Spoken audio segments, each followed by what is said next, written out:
Christianity is dead. The story of Christianity that we've told ourselves, this narrative of meaning, is dead. Mm-hmm. No one believes it. You think you do, right? That's his line about gods still decay. Can't you smell their corpses? The corpse that he's smelling is the residue of Christianity that has seeped its way into mainline culture, right? 19th century German morality. And he said, this is nothing absent a Christian metaphysic, which no one believes anymore. In many ways, he's a breath of fresh air, at least with respect to the Christianity of his day.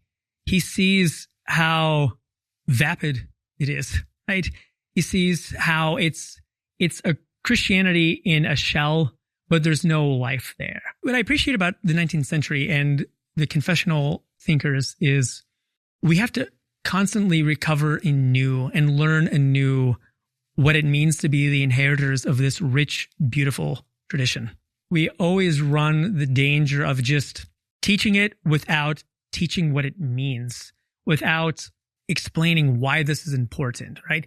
Tradition is beautiful, but the ease of tradition can be that it becomes established and you just hand it on and assume all of the things that were necessary for it to obtain are handed on in the handing on of tradition, and they're not.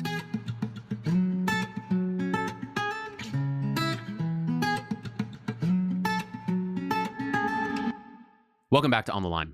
Before we begin our episode, we've got some exciting news that we want to share with you, and that is that we've made a partnership with Luther Classical College to bring you a 6-part debate series where we're going to cover various topics that are worth debating both within and without of Lutheranism.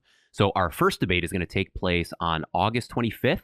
It's going to be a premiere release that will take place at 6 p.m. Central Standard Time, 8 p.m. Eastern, and the debate is going to be between Pastor David Ramirez and Dr. Joel Bierman, and the topic is going to be on Christian nationalism. So again, that's going to take place on August 25th, and it's going to be a special release at 6 p.m.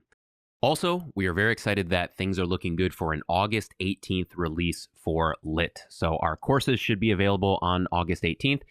If your church is interested in learning more about what a church partnership looks like, feel free to just reach out to me by either going to our website and putting in your email, or you can just send me a personal email at bryan.stecker@ontheline.net. Enjoy the episode. God bless. Well, you're saying like he's kind of a black box, like people just don't know. Yeah, that's what some of the Roman Catholic guys I read are saying, a black box. And, you know, he's supported by James Martin on one side, but then you have other figures that have spoken well of him. And so I wonder if, I mean, this is putting maybe a best construction on it, but I wonder if he's just a really good politician. Not in the negative way. Like, but he's, you know, so let's say, so like, I know some of the things I've heard is like he put like the traditional garb on, which is something that Francis did not do. And, you know, so there's like certain signs he's given to be certainly more traditionally oriented than certainly Francis. From what I've read, he's really good at, he has a high value of obedience, and he knows how to navigate extremes. Because apparently in Peru, again, I'm just going off what I've read, you've got like you've got very strong extremes, liberation theologian, bishops and priests, and then like Opus Dei priests and bishops. Mm-hmm. And he's managed to create a Peruvian Catholicism that holds them together without fracturing into like splinters and stuff like that. So he knows how to, I don't want to say he's a moderate, he might be, but from what I've read, he knows what makes for church unity. Yeah. And that's important. Yeah. Especially you've got Big Ten Catholicism, right? It's, 1.4 billion people. I mean, like that's. And as you and I were talking about, you know, sometimes it's very, non-Roman Catholics think, all right, Rome is one church and they're unified. In one sense they are, but in another sense, they're more diverse than Protestantism. But they are under the umbrella of the Roman Catholic Church and theoretically obedient to the papacy. But again, what was interesting following Benedict to Francis is the different positions that came out of the papacy. You had people who were very strong in terms of papal authority, and then after a few years of Francis, they're talking more about conciliarism over and against, and they're saying, well, the Pope is just a man, and you know the Pope, the election of the Pope is not exclusive to the Holy Spirit. So a lot of language you would not have seen necessarily, I think, by certain individuals under John Paul II and Benedict XVI. Mm-hmm. Yeah, it seems like I was talking with some friends about this recently, but to be a good leader, and like this could apply to like a synod president, pope, whatever, but or other types of leaders, and in those kind of realms where you've got a lot of things that are kind of underneath your umbrella, and there's a lot of opinions and little kind of fractions. Like you need to be a great communicator. Yes, like that's key, because if you have good ideas and they can't be articulated properly, they're not going to be understood. They're going to be taken out of context. Although a little bit of that's going to happen anyway, because people like to do that, but you got to be a good communicator. You have to be ideologically driven, but also to have like a long game. In other words, and usually 2 and 3 eat each other. That's the point, right? So usually someone that's ideological, they come in and they're like, no more of this. And they just kind of, they come in like a bull in a china shop, and that creates fragmentation. Or if they're too much of number 3 and they're not so like ideologically driven, that's where they just kind of please the people, so it's like, well, let's just get unity, so let's not drive so hard on these certain areas. So that's where, I don't know how you navigate that, but that's where like if you can figure out a way to manage 2 and 3, where like you keep the ship steered where you need to go and you're moving in that direction, but you're doing it in such a way where you're not causing fragmentation that doesn't need to take place, but you're also not compromising on where you should be going just for the sake of pleasing. Something else that I don't think we can think this way because we're not in the Roman Catholic Church is the history of the institutions and just how long of a history they have, right? And they're not leading an institution or an office that is 200, 300, 400 years old, but is, over a millennium year old, right? Mm-hmm. And so being a student of the history of the papacy and thinking that this office is going to survive you indefinitely. Mm-hmm. We just don't know how to think that way. Yeah, no, that's true. I don't think any synodical president thinks that this office of the synodical president isn't that old. And I don't think we're thinking in terms of generations, right? Or at least not in terms of centuries or over 1,000 years. Mm-hmm. And the ebbs and flow when you're dealing with something smaller is, you're much more fragile. Yeah. Where it's like, the Catholic Church has actually done pretty well over the last, 75 years. If you were to compare, even in America, if you were to compare the Catholic Church versus Protestant churches, and I think a lot of it just had to do with their birth rate. That was at least a one component of it. Birth rate, immigration, yeah, the non-fragmentation. We just had a lot of like, if you take the Lutheran Church and then you look at the way that it fragmented, it's like that causes the dwindling in numbers. But anyway, it's like, if things go bad for like a decade, like you could almost cease to have a synod. If things go really bad to where that's not really a threat in the Catholic Church. And they know, we've had bad popes before, and so the office survives, and the way they think ecclesiologically, they know the church will survive, right? Mm-hmm. But a synod, this kind of human institution, if you've got some, goober of a synodical president, who knows what can happen, right? Yeah. Are we live, Bennett? Yes, we are live. All right. Well, let's jump into. So if no one's watched, if you have not watched, we did a first interview with Dr. James Lee here, who's a professor at Concordia Chicago. And we focus mostly on the early church, which is what he did his course for the Lutheran Institute of Theology on. And the plan, at least, is for you to do subsequent courses and cover some other historical places, which is your expertise, right, is in history and theology. You're an ordained pastor. And so here we're going to get a little bit more niche, and we're going to focus on an area that I'm not all that well read in, right? But it's just kind of 19th century theology, or just Lutheranism? Lutheranism, but I focus on its connection with the larger theological trends, particularly in Germany. So. Okay. So maybe it's kind of an introduction. We've done courses on the Reformation before. We've done podcasts on the Reformation before. But if you can just kind of connect just historically how we get from the Reformation, Martin Luther, 95 Theses, the Book of Concord, how we get from there to the 19th century. And that way we can kind of place what these conversations are within kind of a historical context. So maybe a handful of things to keep in mind. So from Reformation, let's say you get to the age of orthodoxy, right? So this isn't just going on in Lutheranism, but you have the Orthodox Reformed and to Orthodox Roman Catholicism.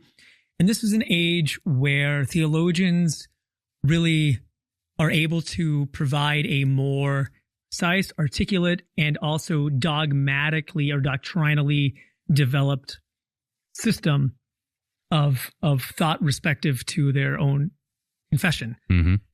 So this is coming out of, say, Chemnitz, Gerhard, Kaloff, and all of these theologians. And also what makes, so this is a period of high theological IQ, high theological articulation, very developed doctrinal, dogmatic, I hate the word system, but I can't think of a better word now. And it's quite wonderful and beautiful. And that's not to say it's all monolithic. And one of the things that we see is they're engaged in debate and apologetics with each other, right? Lutherans against Rome and against Reformed, and everyone against everyone else. So you kind of have this Orthodox strand. And then the way the traditional narrative goes, and I think there's a lot of truth to this narrative, is following the 30 Years' War, so 1618 to 1648 approximately, which ends in this Westphalian settlement of you have three established religious confessions at the time: Lutheran, Reformed, and Roman Catholic thought. Two things kind of come out of this. Pietism. Mm-hmm. Pietism is, again, a complicated phenomena that is originally a Lutheran development, and it looks at an established institutional Lutheran church, what we might call the state Lutheran churches, and it's a criticism of a Lutheranism that has become, I think, to use the idea of the Pietists, more focused on the institution than on the lived faith. And so there's a criticism of the lack of knowledge of the faith and the scriptures of both the clergy and the laity, that in one sense, someone like Spener wants to recover certain ideas of Martin Luther, or at least his understanding of certain ideas of Martin Luther, high view of scriptures, high view of what Spener will call like the royal priesthood, mm-hmm. things like that. And Pietism is a mixed bag. A lot of, if you read a lot of Spener's original goals, it's very good things, right? Everyone should be reading the scripture. There should be high scriptural literacy. All Christians, all the baptized are priests before God. But it also then has an implicit criticism of against the communal churches. Spener never advocated for a separation, but one of the things that Spener does advocate for are these small groups within the churches, and that they should be meeting. Originally, it was without a pastor, and that Spener says this is how like the early church met, and there were no established leaders. That's just wrong, but that's his thought. And then people should just speak as moved. And then this idea grows very well, but it begins to be met with criticism. And Spener has clergy meet, leading these groups. But Pietism ends up going in a number of different directions. You have radical Pietism, which is an academic term. It's a scholarly term to describe those Pietists who become separatists. They break away from the established institutional churches. They speak of the established churches sometimes similar to the way Luther would critique the medieval papacy, but even stronger. Luther always understood that the church is there under the papacy. But these people, the radicalists, will promote a complete separation. Do not go to corporate worship. Do not baptize your children in the state church. Do not go to communion there. And this also then gets connected to streams of mysticism, radical mysticism, where people are having these immediate experiences of the Holy Spirit that will then lead to visions and development of really strange kind of radical thought. But then you also have kind of an institutional pietism, which they end up becoming central theologians and pastors. And then you've got those who critique pietism. So you've got the pietistic strand of Lutheranism. And then around the same time, mid-17th century, late 17th century, you have the development of the Enlightenment. Mm-hmm. Now, readers and hearers, I should say, will know about the Enlightenment. And we know about the Enlightenment because of the American founding, and there's various Enlightenments, right? French Enlightenment, Scottish Enlightenment, but then there's the German Enlightenment. And one of the things that the Enlightenment does a lot of good, right? Maybe people would disagree with me, especially in our day and age, but the Enlightenment does a lot of good of creating certain freedoms, freedom of the press, freedom of to speak, these kind of freedoms that we take for granted. But it also ends up becoming a strong criticism against institutional Christianity, scripture, of tradition, of belief. And Enlightenment in Germany, many of them they identify as Christian, but their understanding of Christian is, I don't think we would recognize them as Christian. Mm-hmm. And they want to bring about they see themselves in one sense as continuing a legacy of reform that can go back to Luther, but their criterion of reform is ultimately reason. Mm-hmm. You see this in someone like Lessing, and perhaps the greatest example of this is Immanuel Kant. Mm-hmm. And Kant's desire to reform religion according to human reason. Mm. And this will end up by the end of the 18th into the 19th century in a pretty arid Christianity. And you have a movement coming out of the 18th and 19th century called, the scholars will just call it the Awakening. Now, American audience, we're familiar with awakenings, right? The Great Awakening, First Awakening, Second Great Awakening, on and on. It's different, but it's in the same milieu, and it starts off as a very non-confessional movement. So you have Roman Catholics who in Germany that are going through this awakening, Lutherans, Reformed, and so it's a recovery of scripture, but it's also a recovery of the immediacy of the faith, and that the Christian faith is something that you'll see a lot of the early awakening preachers advocate for. Is you have to experience sin, you have to experience conversion, and that this weight of sin and coming to new life through the grace of Christ. Almost an emotional expression.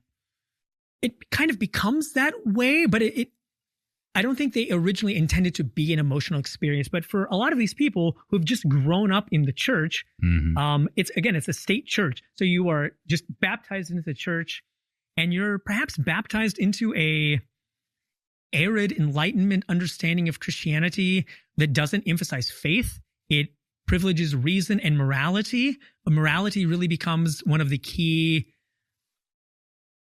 ways in which religion and Christianity is externalized. That's the heart of Christianity, is about morality. Is it kind of being a good citizen? That may be a way to put it? Like morality is geared towards... being a good human, right? Mm-hmm. Because ultimate morality for Kant is going to be accessible to every human by virtue of reason. So it isn't our relativistic understanding of morality where, the relativistic understanding is like, don't be a jerk, right? Mm-hmm. But this is it's a high view of morality. And Kant would say the best religious expression of morality is in Christianity. But what Christianity taps into is nothing that human reason by itself can't tap into. Mm-hmm. And everything else within Christianity ultimately is in service to this moral vision of religion. Mm-hmm. So the awakening comes and it sees a direct connection between the individual and Christ, a living connection, right?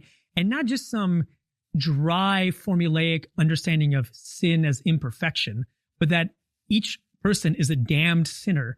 So for some of these awakened, especially as it develops, they seek a complete continuity with Martin Luther, who experiences the angst of sin, right? This Anfechtung and his mortality before God, that he is damned. And he also experiences very personally the justifying grace of Christ. So they'll tie into this. And this really becomes a means of reigniting Christianity for certain segments of the German population. And you have different kind of awakening movements going on across Europe at this time. So it's not just in Germany, but that's the one I'm most familiar with. And then this eventually will become the means by which we have what I focus on is the confessional renewal. But so that's putting a lot of different threads on the map. So orthodoxy, which kind of ends up going into hard times, pietism, and then rationalistic Enlightenment Christianity. And one of the strands of thought that comes out of all of this, I kind of jumped the gun here, is what Germans call Vermittlungstheologie, or what we call that's mediating theology. In English, we often call it liberal theology. And this goes back to a very famous theologian right at the dawn of the 19th century and into the first 3 decades of the 19th century by the name of Friedrich Schleiermacher. And Friedrich Schleiermacher is this very fascinating theologian that we Lutherans, when we learn about him in seminary, we also often are told he's like a villain. And in a certain way, he's a complicated figure. And when you look at his theology, you do have to wonder, is this guy a Christian? Yeah.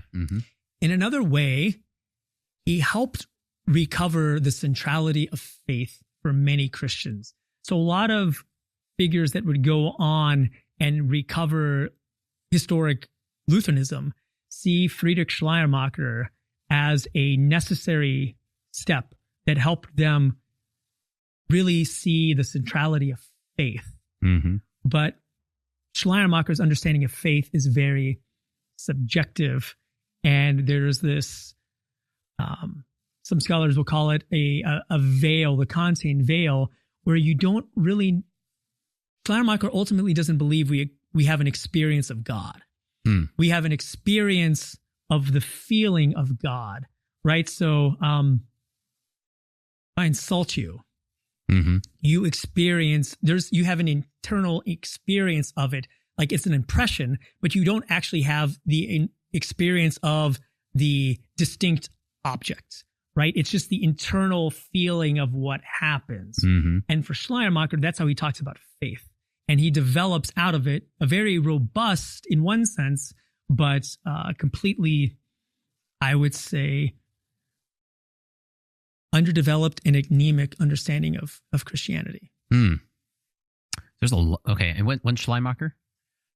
He's in the 19th century? Late 1800s, like 1770s, and he dies, I think, 1830s. Okay, so as we're moving into the core of the 19th century, that's still playing a role in what's going to lead into the 19th century. Yes, and Schleiermacher is a figure that is still very well known today, maybe not in certain conservative confessional circles, but his fingerprints are all over modern theology. So let me ask you 2 questions maybe before we dive into the 19th century. So the first is these, you said pietism. Obviously, you've got the Enlightenment, which is certainly going to, spread throughout the entire West.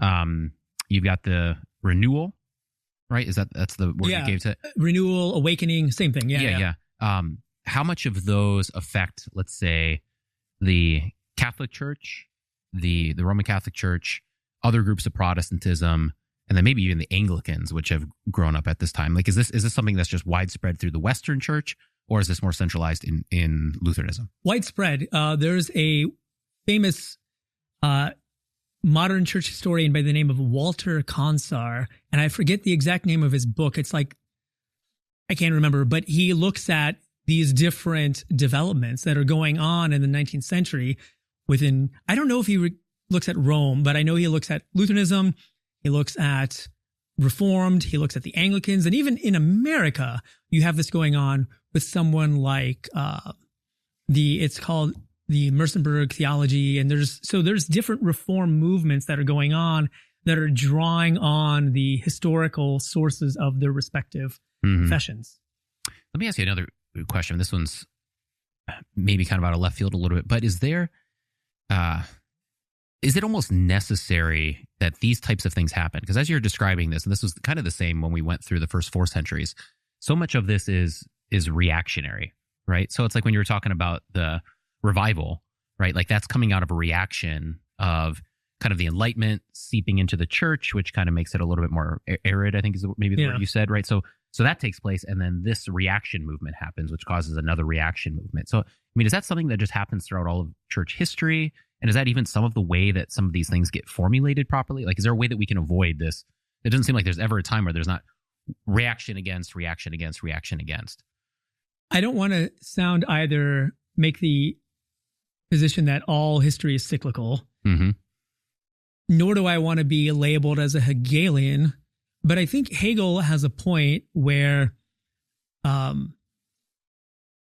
you have a position that gets articulated, and eventually that's going to be responded negatively against in some way, right? Mm-hmm. And that will then result in a antagonistic position, and then ultimately there's going to be mediation. And that will help bridge these two opposite positions. But that eventually this will then continue on. And, perhaps a better way to think about this is there's always going to be a danger when you have an established practice or doctrine that your progeny will take it for granted. Right. Yeah. Mm-hmm. Right. We see this in other circles, right? That these conservative billionaires in like the 1920s, all their kids became radicals, and now their kids are, leading these marches, right? Because these things are they're lost by previous generations, or you take them to be normative, and so you react against them. And so these established doctrinal positions are taken for granted. They're weak, maybe, or they're just not lived in the same way. Mm-hmm. And so there's going to be a reaction directed against perceived deficiencies, right? Mm-hmm. And maybe the deficiencies aren't really in doctrine, but they're in the articulation of the doctrine. So I think this is just what humans do. Yeah. There's no way we can, and part of it also, we always just have a tenuous grasp on truth. Mm-hmm. And we can never do a perfect job of handing it down to the next generation, and the next generation will never completely understand. There's always going to be something lost. Yeah. So let me kind of pivoting back. So we can either take this question now, or we can maybe wait on it. But as you were going through some of those movements, a lot of the ways you're articulating some of those movements, you can see a lot of that alive today, mm-hmm. right? So I don't know if you want to kind of hash through how some of those, all those different movements that you mentioned, how those are still alive today in different ways. Or if you want, we can just kind of wait on that, and we can do that after we kind of walk through the 19th century. What's your thought? We can do either. I'm fine with either. Yeah, we definitely see continuity with these kind of different threads coming out of the 18th into the 19th century and today, right? But I would be hesitant to say it's the exact same thing, right? Mm-hmm. So on the one hand, you still have strands of Enlightenment thought that get carried over into modernity in ideas of progress, maybe what we would see as the rise of the scientific revolution in one sense begins earlier, but in another sense, it's really in the 19th century that it gets legs. And it's when science breaks free of philosophy in many ways, and as academic disciplines, and science comes into its own in the university. Mm-hmm. And we are still living in that age, right, of this scientific supremacy, the ascendancy of science, right? If philosophy dethroned Christianity as the queen of the sciences during the 17th and 18th century, the hard sciences have dethroned philosophy as the queen of the sciences, queen of the disciplines in modern thought. There's been some, I think, in our last maybe generation, some pushback, but even where there's pushback, in many ways, science still reigns supreme, right? Mm-hmm. And you saw some figures in the 19th century advocating for this. There was this German atheist, I can't remember what his particular area was, Ludwig Buchner, who talked about science needing to replace Christianity as the real religion, and this would create a new a new religion, a new worldview, and it would all be scientific. And out would be the Christian God and all these things. And that's kind of what we've seen happen with science, right? So there is continuity. There's clearly continuity with certain strands of pietistic thought, right? I don't want to say today small groups are the direct successors of pietism, but this focus on the individual, this focus on a individual who is his or her own authority, his or her own interpreter of scripture over and against others. And with radical pietism, we see on the one hand, going back to our first conversation, the continuation of this apostolic prophetic lineage that the church has always had, maybe on the borders, and they pick it up. And a lot of modern Christianity is in this vein, right? Whether it's in explicitly like Pentecostal or charismatic Christianity, but a lot of people feel this, they're their own pope, right? Yeah. And as you were talking, I would think of, I'll hear kind of the comments, and once again, like you can't put it just into black and white, but I'll hear comments of, there's always kind of there seems to be like a hyper concern with the individual that grows up in the church and is still in the church, but maybe you don't see like high levels of enthusiasm, right? And there's always this concern that like, but is the Christianity really yours, right? And that seems to kind of flow from that, where it's that, but to one degree it is worth asking, like, is this just a routine for you? But also just the heightened concern that like, unless we see you getting involved or like volunteering in XYZ, or like you said, maybe joining a small group or something, then is that Christianity really there, right? That seems like that kind of comes out of those roots. Yeah, and there always has to be, tradition has to be not just handed on, but it has to be, it has to sink deep, right? It has to, the roots have to go deep, or else you're not receiving it, and then you're not going to hand it on, right? And then you're just going to see it as a relic of the past, or some accretion that has, for some reason, grown over and masks the real thing, right? All right, so should we jump into the 19th century? Sure, yeah. Okay, so now that the stage is set, what are we going to watch take place in the 19th century? Well, going back to something you have observed, there's all of these things happening at the same time. And the 19th century is also a very highly combustible period, specifically in Europe. That's what I've looked at. In some ways, the 19th century really begins with the French Revolution, right?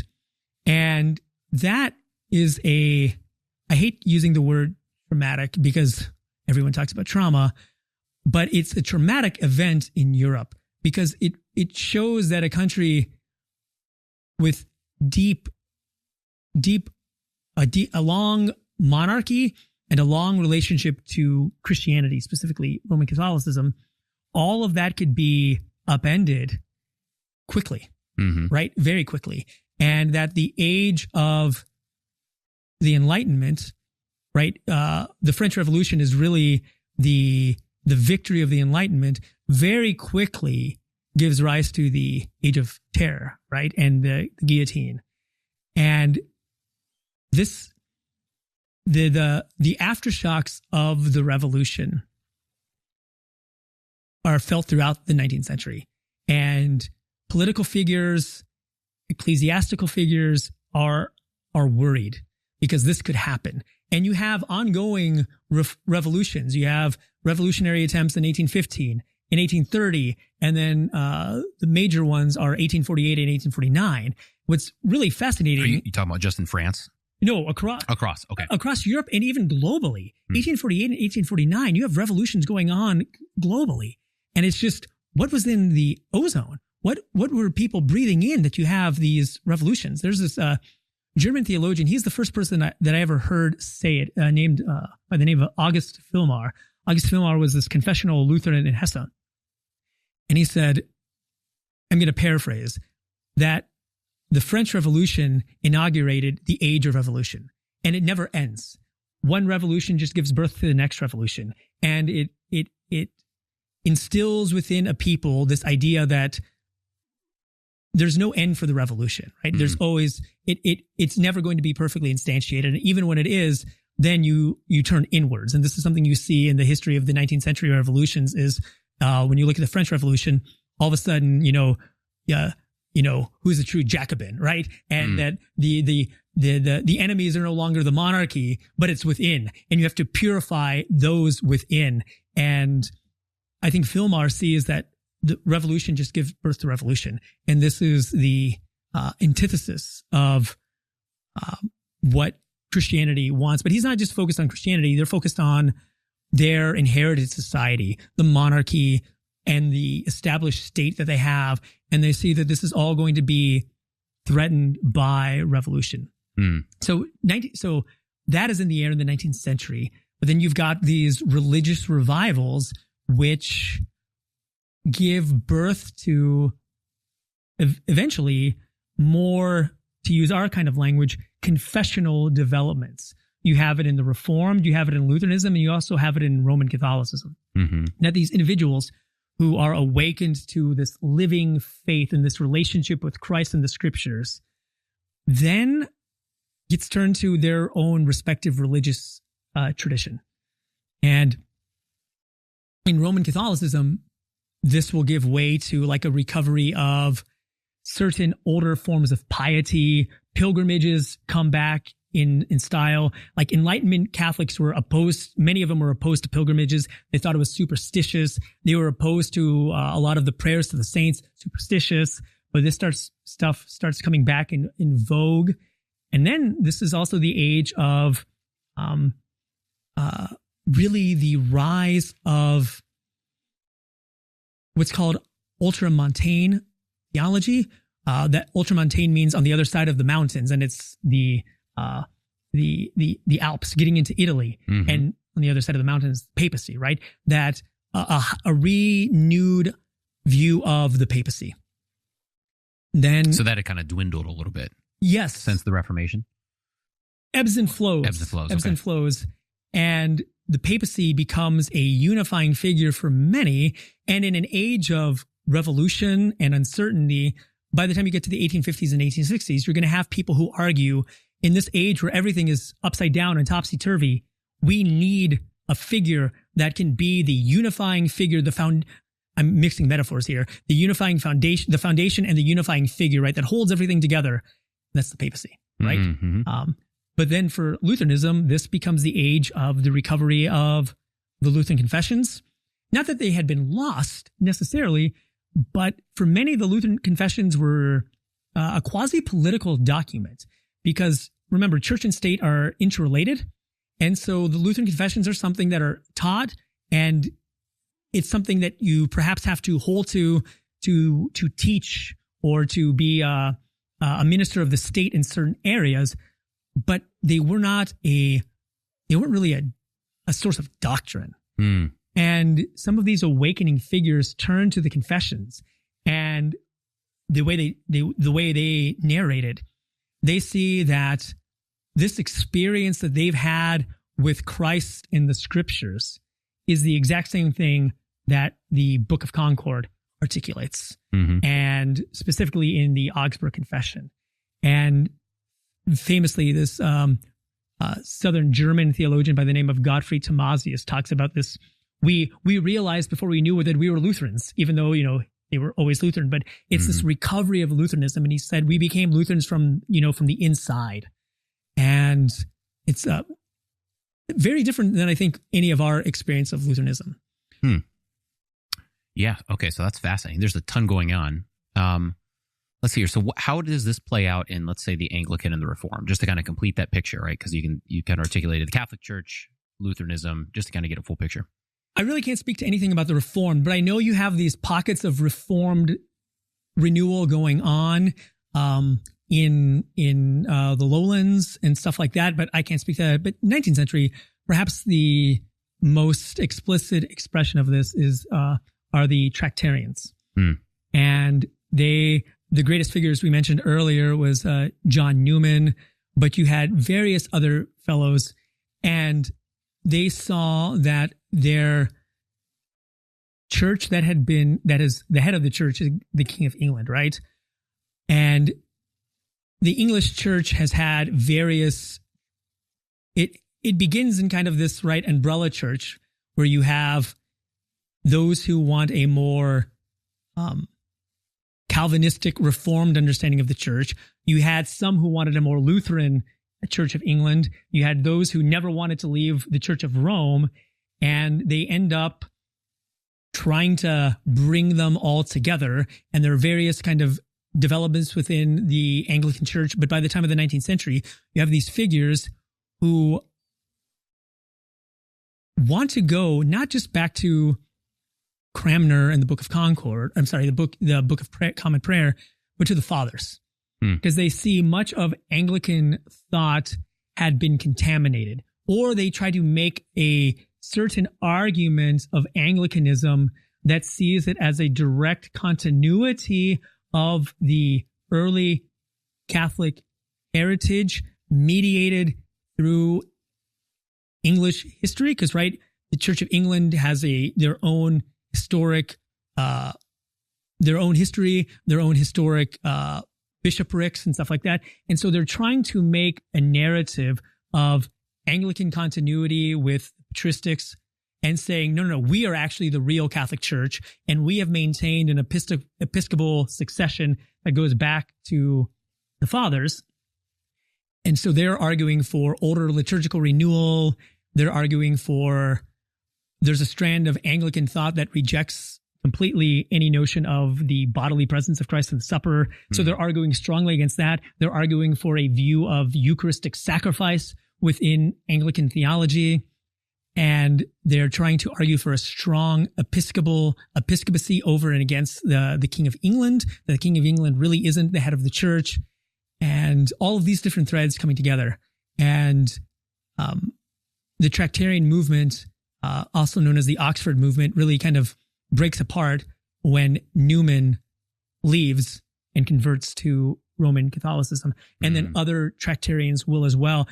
The Oxford movement will continue, but it lost its key theological head in Newman, and that was really seen as a massive blow. And it also then brought the rest of the Tractarians under suspicion if their key figure, Newman, was if he was just a closet papist. Or is everyone else here a closet papist?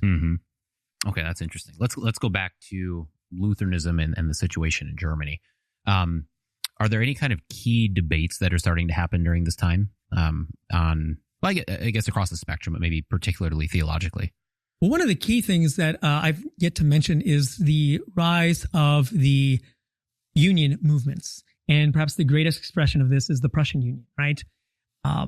Where you have an attempt to bridge the Lutheran and the Reformed churches in Prussia and bring them into one church, one common agenda, one common liturgy of the sacrament, and then clearly communion with each other. And the union churches, while it's the Prussian Union, you will see similar union movements taking place in other territories within the German lands. So this will be, for many, kind of the straw that breaks the camel's back. And you will have some Lutheran separatists in Prussia, known as the Old Lutherans, who separate. Others won't separate, but they try to steer a confessional path within the state church. And so all of this is going on. But the Prussian Union is really one of the defining moments that happens. It officially begins in 1817, but it doesn't really truly get implemented. And then later on in the 1830s, specifically with a unified agenda, that all of the churches would use one common liturgical language. And that even upsets some of the more reformed-minded within Prussia, because the liturgy ended up being much closer to a Lutheran liturgy. And that was something that Schlimmacher and others just rejected because it was not their understanding of the sacrament. And so the union movements, the Prussian Union and the other union movements, is a key figure within all of this. Okay. So there's, to see if I'm following that last part correctly. So there's the kind of a push towards unionism, towards Lutheranism kind of getting along with some of these other church bodies that might seem kind of close in confession and trying to find a way to be connected and have altar and communion fellowship. And then the confessional movement's kind of moving against that in two different ways. One way trying to reform the official Lutheran church to be more confessional in opposition to those unionist movements, and then also a sectarian group that's willing to looking at breaking away because they're upset about all of those conversations that are going on. Is that a correct summary? Yeah, you have kind of in small pockets these sectarian groups that will break away, but many of them remain within the state churches in an effort to create their own. While it could be a state church within, say, one German territory, you might have a Lutheran superintendent and a Reformed superintendent, and you would have different liturgies. You might not necessarily be communing with each other. So it isn't as if you had a Lutheran and Reformed churches within Hesse or something, for example, that they were necessarily in altar and pulpit fellowship with each other. But others would make the argument, well, we're still under the auspices of the prince. And so this is all going on simultaneously. Okay. Where do things go from there? By the 1830s, especially you see with the 300th anniversary of the Augsburg Confession, this really kicks into gear a renewed interest in the Lutheran confessional text. And across different German territories, you're going to have figures that begin to articulate a theology that harkens back to the confessions and then to Luther.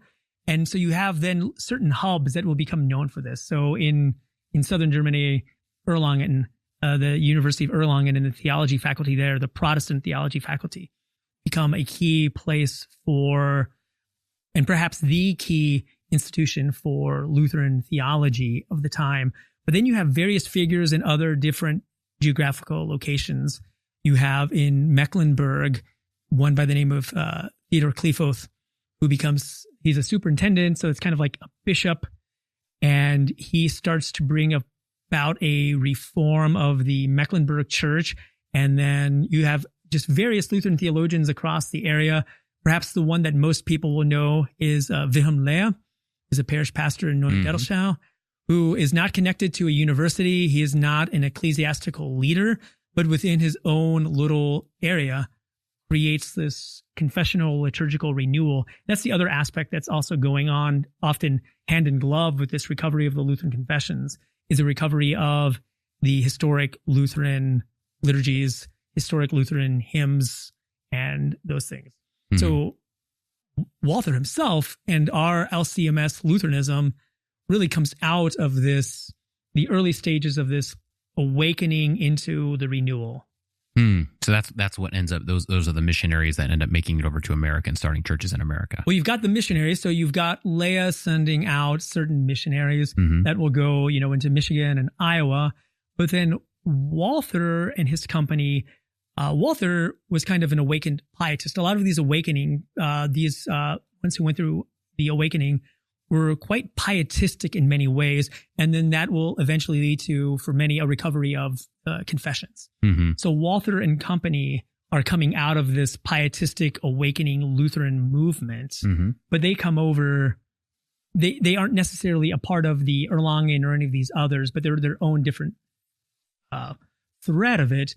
But they do know of what's going on in Germany and often are quite critical because they see that there are certain excesses that are being taken by certain theologians. They could be theological excesses, or maybe a better way to say from Walther's perspective, theological errors, because even though these are all confessional Lutherans, there are live theological debates that they're having with each other about the nature of the office of the ministry, the relationship of church and state, things like that.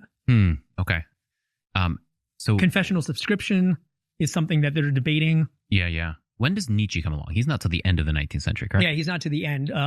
Last few decades, and I think he dies right around like 1899 or 1900. Okay, so we'll get to that as we get towards the end of the 1800s, because I am interested in how some of these, like Nietzsche philosophy, I guess Marx is before that, right? So I mean, I'm kind of interested in how some of these philosophies that are also growing up in Lutheranism interact, but perhaps it's better to wait to kind of dive into that, or is now a good time? Your call. Yeah. Okay. Let's stick with kind of just the church side before we get kind of church and culture interaction, even though I know these things are all kind of interwoven. But so what are the things that we're starting to see as the 1800s are continuing on? As we kind of maybe get towards the middle or the end of the 1800s, how do these things continue? In one sense, the confessional revival is quite successful. Mm-hmm. The Erlangen school becomes a very well-respected theological school. You have various Lutheran journals, and in Bavaria, a German theologian who had been a university professor by the name of Adolf Harless, he eventually is elected and becomes I can't remember the exact title, but the chief superintendent of the church in Bavaria. So that is a key victory for confessional Lutherans there. So there's a lot that is going well.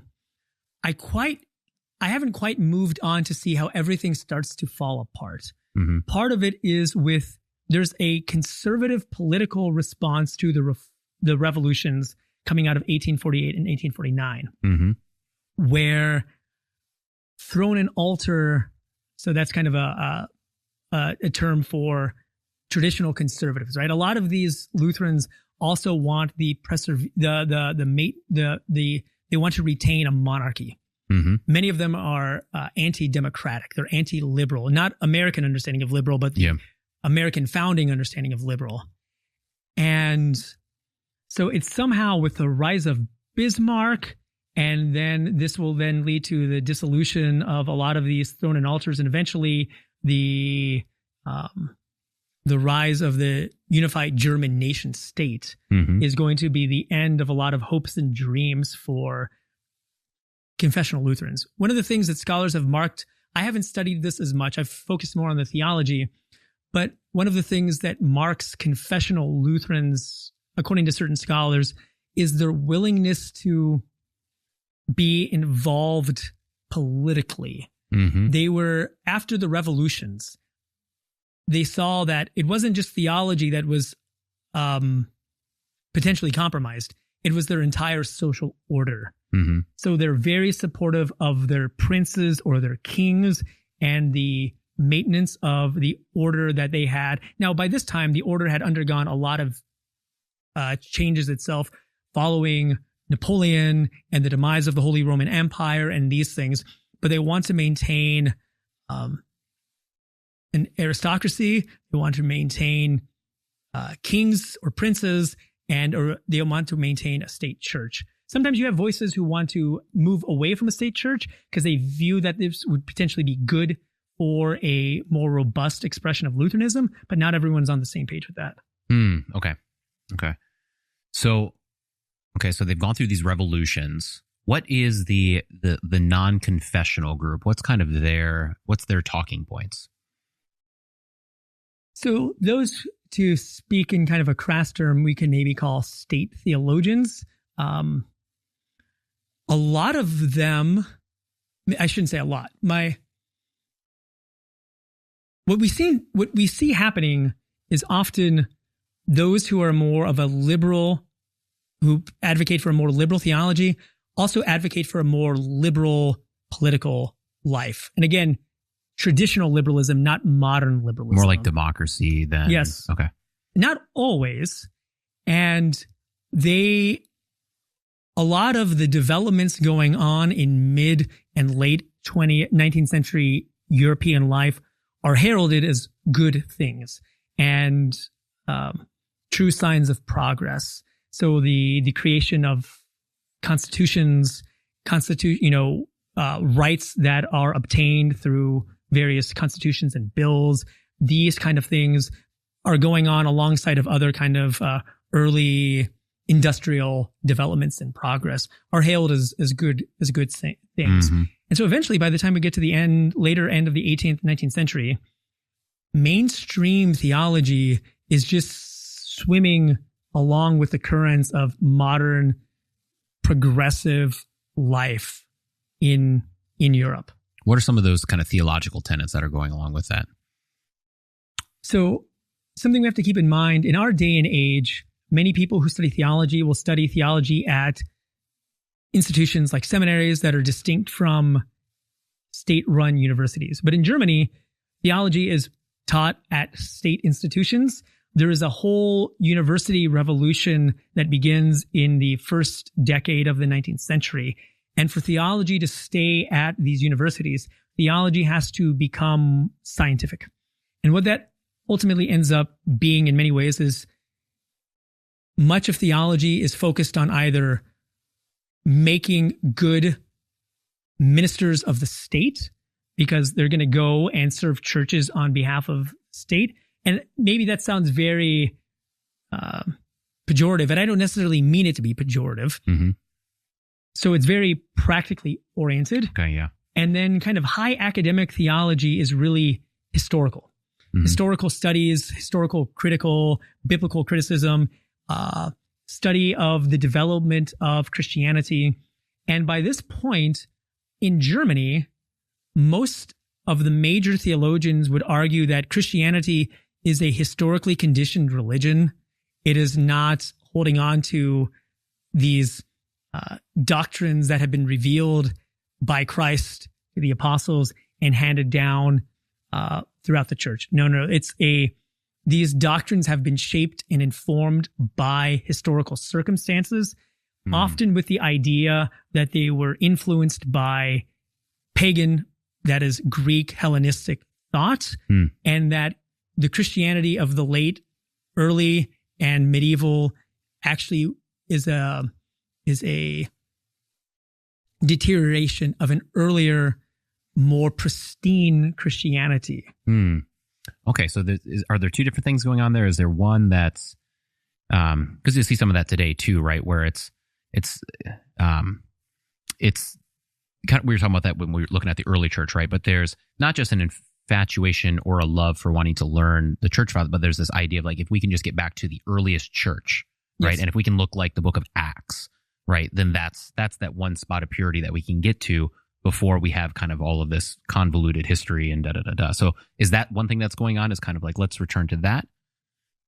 In one simple sense, that the early church believed something like the fatherhood of God and the brotherhood of man, or something like that. Okay, so in other words, it's a simplified form of Christianity. Yes. It is not a dogmatic or doctrinal Christianity. Doctrine is the influence of a Hellenistic worldview. Yeah. The Trinity is a Hellenistic idea. A high Christology is a Hellenistic idea. Now, some see this as a positive because some are operating with a certain German idealistic metaphysic, which views all of history undergoing a development. Mm-hmm. And the essence of this development is the union of the divine and the infinite and the finite, the immaterial and the material. And so Christian history goes off the rails when it loses this reality and reifies it in doctrine. Mm-hmm. So they see themselves as, they don't believe you can go back, right? You can't go back from a development, but they are on a different stage of development. And so what they are tasked to do is create different forms of expression that best correspond to the inner essence of Christianity. Mm-hmm. So that's something that's very alive today. Yes. Right. Now, some of them love the standard Lutheran hymns because they grew up with it. Yeah. So it's nostalgic for them, but they aren't holding on to a historic faith. So there's this great Lutheran confessional theologian by the name of Theodosius Harnack. He is this incredible Lutheran theologian, and his son goes off to study theology, Adolf von Harnack. And he is perhaps the paragon of progressive liberal Christianity. He considers himself a Christian, but there's no notion of the Trinity. There's no notion of a high view of Christology. Christianity is ultimately the fatherhood of God that is realized in this kind of moral lifestyle. Mm-hmm. Mm-hmm. Yeah. So there's an example of someone who received this faith from his father, but it was obliterated and destroyed, and he, in one sense, deconstructed it and became one of the greatest theologians, and not just theologians, but he was a great intellectual. He ran the I think it started off as the Prussian and then became the Berlin Academy of Science. He was just an extraordinary figure in his own day. And that really exemplifies what Christianity became. You mentioned Nietzsche earlier, what Christianity was at the time of Nietzsche. This kind of very decadent, there was no real essence there. Gone was any historical connection with historical Christianity. Mm-hmm. So is some of this, so let me recap then ask the question. So let me just go ahead and ask the question. So it seems like, so there's all these revolutions going on, right? So there's kind of like a cultural fragmentation. There's certainly a political fragmentation, which is going to have all sorts of just real tangible issues that people have to walk through in their daily life, right? So then you've got that kind of platform going on around you that you're experiencing, right? So then while that's going on, you've got maybe kind of this like confessional movement, or there's this kind of like high doctrine, these systematic forms like this, and you're interacting with that. And then is some of this that you just get individuals, like I was like just reading about Leo Tolstoy, right? Who was an atheist in Russia, and he didn't ever convert to Christianity, but he kind of moved from his atheism, and his kind of form of Christianity, never joined the church, it was really just about the Sermon on the Mount, right? So in other words, like, what does the Sermon on the Mount do? Well, it helps us maybe recognize that there is a God, but really to your point of like brotherhood, like it's how do we treat our neighbor, right? So is that some of that's going on? In other words, like things are burning down around you, and then you say, well, what's the really important thing? Is it that we recite the Nicene Creed, or is that getting in the way of us being good neighbors and turning the other cheek? And, is that part of what's going on there, or not so much? I can't really speak to the Tolstoy aspect, but there is this, there's this continuity. He was 1849 or so, I think. Yeah. So he's around that time. But in Russia, so like the whole social gospel movement that we're familiar with in American history comes straight out of late 19th century German Lutheranism.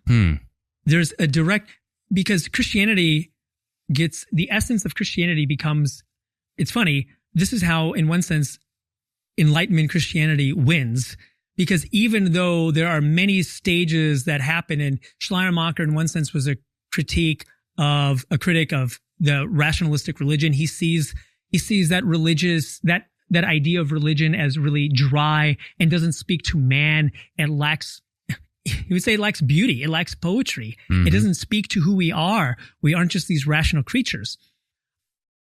And at the end of the day, much of his vision of Christianity is rationalistic, and his students who react against him, for them, despite their various criticisms, it almost all comes back to a form of rationalism, or not rationalism, morality, moralism. And this is a standard that maintains through, what's funny is you see it in pietism, you see it in rationalism, and it maintains through rationalistic Christianity, through liberal Christianity, because after liberal Christianity criticizes everything and has deconstructed all of the church's historic doctrines, what's left? A moral man. Yeah. Okay. So let's jump into where does Karl Marx fit into this? I'm no means a Marx scholar, but he is writing at this time, right? He's around during the 1848, 1849. He's a failed revolutionary in Germany, Germany that ends up moving over to England. So he's around during this whole period. I don't know how he directly will interact with the religious happenings that are going on. Okay. Didn't he train underneath Schlappen something? Like, kind of the father of atheism in Germany? What was his name? Schopenhauer. Yeah. Didn't Marx kind of train underneath him, and that formed a lot of his even political theory? I have not read any Schopenhauer. Okay. So I won't speak to that. Yeah. Yeah. I've read a little bit, but not enough that I could kind of recreate it here. At least we'll see if a light bulb goes off here. But so I guess maybe a better way to frame it is, so there is at least a move towards atheism. Yes. At this time that's taking root. So how does that kind of start to change the landscape? Well, perhaps one of the greatest figures, or the most famous figures of this, is Feuerbach, right? Feuerbach is a student of Hegel, and kind of the popular narrative, which is the one I know, and I don't know enough to deconstruct it, but I think there's and that's what I was thinking of actually. Yeah, Feuerbach. Yeah, is that he takes Hegelian philosophy, but he evacuates it from any claim of the supernatural. Whatever Hegel's understanding of the supernatural is, there is some metaphysic driving it. Mm-hmm. There's some supernatural metaphysic, I should say, driving it.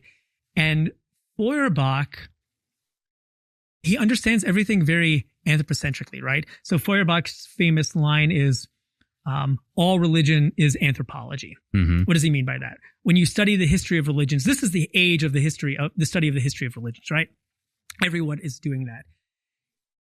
He sees religion is nothing more than the interior, the values, for lack of a better word, philosophies, virtues of men of a particular time and place that they project onto a supernatural screen. Mm-hmm. And then they deify it. Mm-hmm. So he says, study of religion is ultimately the study of man, because when you study the religious systems, you will learn about those particular individuals, what they believed. And he sees religion as then the study of the history of humanity. Mm-hmm. But everything is ultimately is materialistic, right? Is about the study of men. And so you see here, he's an atheist. Mm-hmm. And at this time, you get to go back to this idea of Hegel. Hegel removed of any kind of supernatural metaphysic just becomes this kind of materialistic monism, where everything comes out of some kind of origin and returns back to this origin. And it's materialism. Materialism is the other side of atheism, right? That there is nothing but matter. There is no spiritual, there is no supernatural, it's just matter. Mm-hmm. And all we are is matter that is on this dialectical trajectory of progress. Okay. Yeah, because he's and Marx kind of, again, I haven't read a lot of Marx. He's following something similar, mm-hmm. but it's you slot in there, everything is matter, so it's not a study of beliefs. Ultimately, it's a study of it's economics that is driving things, right? Yeah. So it's this monistic materialism that is driving different things, and you see this materialistic monism driving a lot of the hard science revolutions going on in the 1840s, 1850s, and onward. Mm-hmm. Yeah. Okay. Your light bulbs are starting to go off as you kind of talk through that, because I think one of his things was you just said this, right? God is made in the image of man. But then kind of that next step, if I remember, that he takes, and this is what Marx runs with, is that, so man makes God, and then man wields God in order to keep his power, right? So in other words, like now you can say, well, it's not just that we say, but God says you must do this thing, right? And then they kind of use that as a way to keep power or keep, economic power, keep wealth where it is. And then you have the other people that are kind of at service to this and they're harmed because of it. And that's where Marx comes in, and he basically has his whole, what's the Wizard of the Masses? The opiate of the masses. He's got the Wizard of Oz kind of a thing where there's the it looks like, the wizard looks like this grandiose thing, but behind it's just a small group of people that are kind of running the show. And therefore, if you want any kind of real progress, what you have to do is you have to destroy that thing in order that the power may then reshift. And then Marx brings that, and then Nietzsche kind of builds off of that, if I remember correctly. But yeah, for these guys, it's this, some modern figures who have critiqued modern progressivism, and I don't like the word wokeism because it means everything, but they've made the argument that it's a religion. This is hearkening back to what we see in the 19th century, where religious thought evacuated from its religious foundation just becomes immanentized. And so, a lot of modern social figures, scholars say, oh, well, this is all just they have their rights of repentance and absolution and all these things, and they're trying to develop their utopias on earth. That goes back to Marx, right? Mm-hmm. And that goes back to these monistic, materialist ideas. And right, Marx, opiate of the masses, everyone is focused on some eschatological horizon. Well, you have to imitize the eschatological. So rather than trying to say we're going to get to paradise in the resurrection of the dead, no, we can build paradise here on earth. And that idea, which is quite simple, really seems to be one of the key drivers in much of the late 19th into the 20th century, right? Of the utopian socialist movements, right? Mm-hmm. We can build paradise here. And this is dovetailing with the rise of modern academic studies, which believe through science we can understand man. We know everything about man. We can understand systems. We can understand markets, and we can manipulate. We can transform, and then create with the proper amount of manipulation and the right formulae. We can create paradise, right? Mm-hmm, mm-hmm. Let's do Nietzsche and then circle back to kind of how these more secular trends are then impacting kind of these different things going on in the church. So how does Nietzsche fit into this? And Nietzsche's interesting because in many ways, he's a breath of fresh air, because at least with respect to the Christianity of his day, he sees how vapid it is, right? He sees how it's a Christianity in a shell, but there's no life there, right? Okay, how do we get there? Maybe it's best. How do we get to that point? Because where we left off before, it seems like there's some of this confessional renewal. There's certainly some of this fragmentation going on. There's some of this unionism, but how do we get from there to... You get there through state liberal theology and the development of state liberal theology that I mentioned earlier with someone like Adolf von Harnack. And this deconstruction of Christianity to little more than morality. And when that is realized in late 19th century Germany, it's also a cultural religion, right? Mm-hmm. So it's a religion that has been embedded within a Western German society and might speak more towards their culture rather than any belief, any confession. So many people at the end of the 19th century were still identify themselves as Christian, but there was nothing at all truly Christian about them from terms of their belief to necessarily their way of life. And I think Nietzsche just saw that and abhorred it. He hated it. And one of the, he also abhorred Christianity because of this whole slave morality thing. But I think Nietzsche smelled the rot of Christianity through its gradual demise throughout the long 19th century. And he just pointed his fingers and said, it's famous. The famous line is "God is dead," right? In the parable of the madman in the Gay Science. But I think what he's really meaning is Christianity is dead, right? The story of Christianity that we've told ourselves, this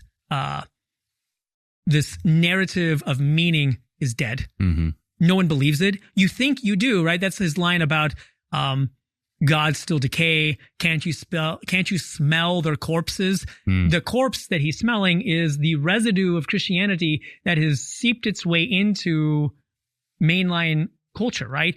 And modern 19th century German morality. And he said, this is nothing absent a Christian metaphysic, which no one believes anymore. Mm-hmm. And so then why would we live our lives according to this fake morality? Mm-hmm. Okay, that's quite helpful. So Timothy Keller always had this line, I think it's in The Reason for God, and where he talks about how usually most people he's encountered do not actually disagree with Christianity. They disagree with what they encounter of Christianity, which is really just as this is like it's void of real Christian thought. Yeah. Right? And that's what people usually have a problem with. Some kind of cultural Christianity and, American cultural Christianity looks different from 19th century German cultural Christianity, but still cultural Christianity, right? Yeah. And that's what they end up running against, and that's what they critique and really have a strong problem with. But so that seems to be the case with Nietzsche. Yeah. And there's a certain element of Nietzsche's criticism which is really helpful. Mm-hmm.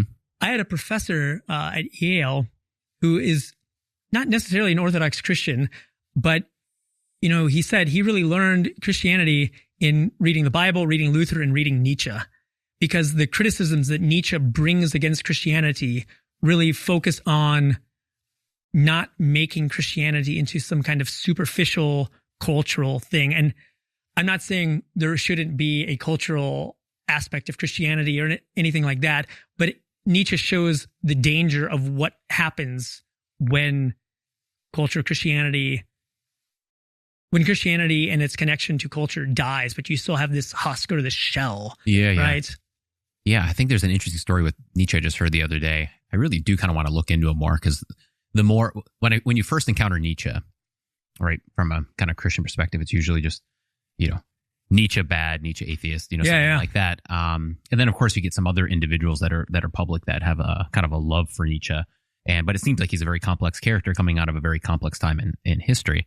But there was a story of I think he was at maybe Oxford University, and they were doing Bach's St. Matthew's Passion, right? Is that Bach? No, that's Bach. And he was just weeping in it, and they went up and asked him afterwards. I've never heard this. Yeah, and they're like, so his friend asked him, he's like, why were you weeping? Like, you don't believe this? And he's like, he said something along the lines of, I don't think I can remember the quote exactly, but something along the lines of, no, like that is a picture into some kind of unaccessible truth, right? So in other words, like he saw in that expression something that was beautiful, and as you're explaining it, that scenario makes a little more sense, because what he was encountering in Christianity was not that, right? It was kind of void of that expression of beauty and goodness, right? And it maybe had some fragments of truth that were there, but therefore he kind of had a disgusted nature of that shell of Christianity. And obviously he didn't ever like jump back to Orthodox Christianity, so it's not like he did that, but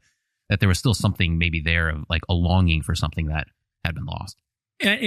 For him, it literally had been lost. He grew up quite pious and wanted to go and study theology and be a pastor. Mm-hmm. And I don't know if it was like 12, 13, 14 when he started losing his faith. Mm-hmm. So how do we is there anything else you want to touch on in the 19th century that's important to highlight? Because then kind of the final question and direction we can go with the remainder of our time is to kind of highlight how those things have impacted today. We can go there, yeah. Okay, so yeah, these takeaways from the 19th century, you've been studying these, what kind of conclusions can you draw about that impact on today, and how we can learn from the 19th century to maybe be better equipped to deal with some of the different things that we're running into today?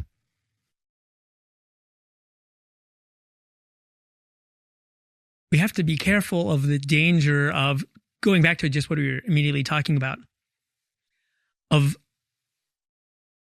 losing the reality of Christianity amid our social circumstances, right? Of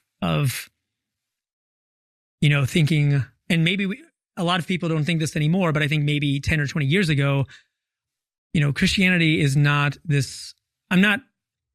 People who are listening to this might think I'm speaking out against a Christian culture, and I'm not intrinsically saying that, but we have to be careful that Christian culture becomes a substitute for Christianity, right? Mm-hmm. And the creation and maintenance of a Christian culture doesn't necessarily mean a healthy Christianity, right? Mm-hmm. You can have what appears to be a strong Christian culture superficially, and deep down the Christianity has rotten to the core, mm-hmm. right? And it's dead.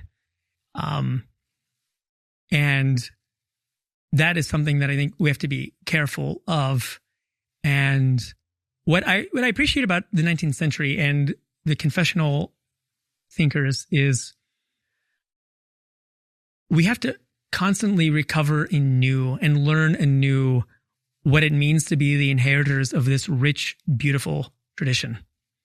And we always run the danger of just teaching it without teaching what it means, without explaining why this is important, right? Tradition is beautiful, but the ease of tradition can be that it becomes established and you just hand it on and assume all of the things that were necessary for it to obtain are handed on in the handing on of tradition, and they're not. Those presuppositions, those foundations need to be taught, or else you're going to lose why you have these traditions. You're going to lose why you have the Concordia. You're going to lose why you have rich, beautiful hymnody and liturgy. And what I appreciate about the 19th century is these guys were able to come back to it and return to it, and they were moved doesn't do it justice, right? But they saw something there, something deep and profound and biblical. I mentioned earlier Theodor Kleefoth. Theodor Kleefoth, like many of these individuals, they go off to university, they study theology, and they're the product of this weird theological formation, which is modern. They'd studied Schlimmacher, and he goes to be a superintendent, and he thinks he's going to revitalize the church in his territory, and he's going to bring in these new ideas and these new practices. And then he studies the Lutheran hymns, the ancient hymns. He studies the Lutheran liturgies, and all of a sudden he has an awakening. Mm-hmm. He has, I don't want to use the word conversion, but for lack of a better word, he has this kind of conversion, and he feels cheated. He has this famous speech to the theological faculty at Goethe and says, like, you guys said the church was dead and we were going to recover it and we were going to give it new life. But it's the church that is alive in her scriptures and the confessions and her hymns and the liturgies. It's we who are dead, right? The church is living. It's not our job. So I just find that maybe because it maps onto some of my own biography, I find that to be a very compelling narrative. And it's a narrative of loss and recovery and an attempt to hand it down. What the confessional revival would have been in the 19th century if it had occurred without this deep connection to the state. That's an interesting history that I don't know enough about to begin to think about what that could have looked like. Mm-hmm.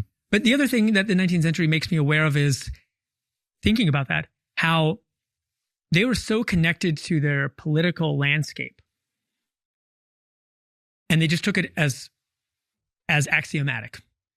What do we take as axiomatic that isn't? What has blended in with our understanding of Christianity? And we could also think that in terms of our own the philosophy of the day, right? Some of these confessional guys in Germany were problematic because they were so steeped in a German idealism. They sought to blend this or interject it within their attempt to articulate a confessional Lutheran theology, and that became problematic. What are the philosophical presuppositions we've inherited, unbeknownst to us, that we are interjecting within our own articulation of a biblical Lutheran theology? Mm-hmm. I love Lewis's advice where he says, it's in the introduction on the Incarnation, right? Where he says, for every one modern book you read, read two ancient books. Because you can always sense the airs of someone who lives at a time that's not your own, but you can never really identify your own unless you can see it from the outside, right? Because it's like the air we breathe. It's those presuppositions, those ideas that are prevalent, so we just assume them to be true and we never really question them. But when you go back in time, you can see outside of your own perspective, and that critiques in a way what's going on today and allows you to kind of see yourself more clearly. One last question. Where do you see, we were talking on the car on the way in, just about some of the shifts today. We were talking about the Pope and, the Latin Mass and some of the shifts there, but that's certainly, there's certain shifts towards kind of maybe a revitalism of kind of like confessionalism and particularly young men in the Lutheran Church.